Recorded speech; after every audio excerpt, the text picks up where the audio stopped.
কে? কে এটা কে? আচ্ছা। হ্যাঁ, এটা আয়শা। তোমার নাম কি? আচ্ছা। তোমার দাঁত কোথায়? এখানে দেখাও, তোমার দাঁত কোথায়? তোমার দাঁত কোথায়? জিব্বা কোথায়? চুল কো তোমার চুল?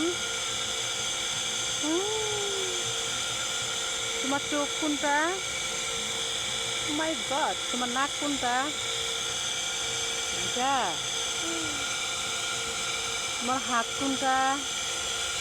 এটা। আরেকটা হাত, আরেকটা হাত, আরেকটা হাত কোনটা? নাই, ওই দুইটাই তো আছে। নাই কোথায়? আছে তো। এই যে আরেকটা হাত। হ্যাঁ, এই যে আরেকটা হাত।